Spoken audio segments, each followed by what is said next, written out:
I'm Jessica Minton for IB Times TV, and I'm joined by Jonathan Corpina from Meridian Equity Partners, who's going to speak to us today about the Cyprus bailout as well as its effects on the global markets.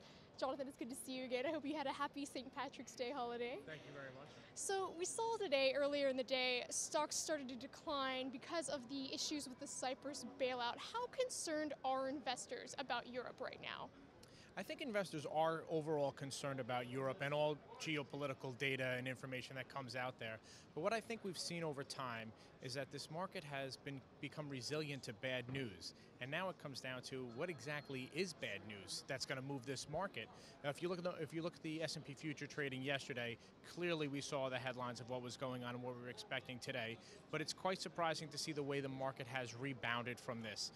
We've all spoken about it all day long to exhaustion. We've all dissected it. We've all talked about the ripple effects of how this can expand from Cyprus out to other countries. But it just shows me that our market takes time to digest information and starts to shrug off a lot of the information that's out there and really starts to focus on some more of the important aspects of our current U.S. markets, and that's our economic data that we continue to get out of Washington, and that's our expectations of where we're going to be in the next few quarters. So it's quite refreshing to see the way the market has rebounded today. Cyprus is the fifth country in the Eurozone to request a bailout. If Parliament does pass this bill, can the contagion be contained to Cyprus, or do you think it would be able to spread? I think we might see spread there because what's good for one might be good for others is what their mentality might be. And it seems like everyone in the Eurozone has been focusing on the countries there that have gotten themselves into trouble and trying to find out how to get them out of trouble. Does that mean helping them or kicking them out?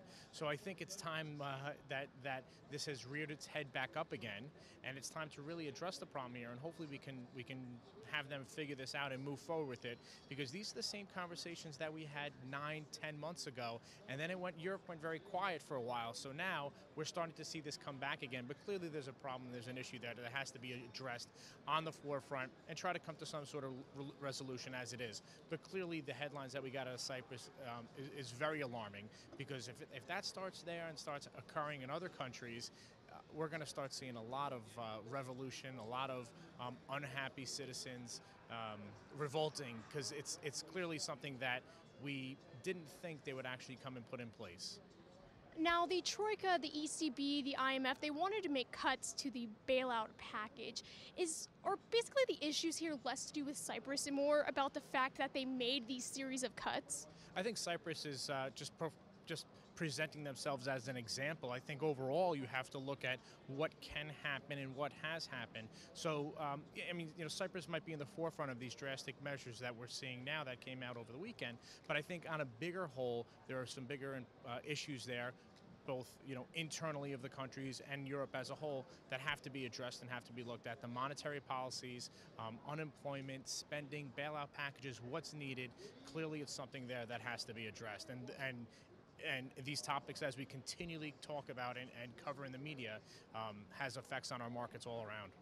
And finally, like you mentioned earlier with the markets, it seems like anytime in Europe when either a leader says something or there's something going on with a bailout, say the U.S. markets, we were doing great, and then all of a sudden that happens, and then it starts to dip.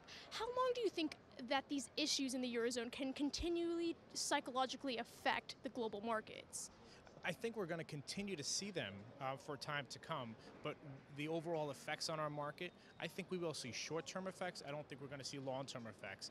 And I was saying the same thing this morning, but the short-term effects were very short. I didn't expect the market to rebound as strong as it did today. I expected the market to kind of bounce off its lows and find a nice range. I didn't expect it to move the way it is moving. So yes, the European markets are going to continue to have an effect on our market. But there's the other side to that coin. If we get bad news out of Europe and good news out of domestically, how good is that good news? Is it strong enough to offset the negative news that we get coming out of Europe? So we've got home numbers that are coming out tomorrow. We're going to get more comments coming out of Washington. We've got initial claims, continuing claims coming out later this week. I think the information that we're going to get out of Washington as far as economic data is going to be strong enough to overpower the negative news that we continue to get out of Washington.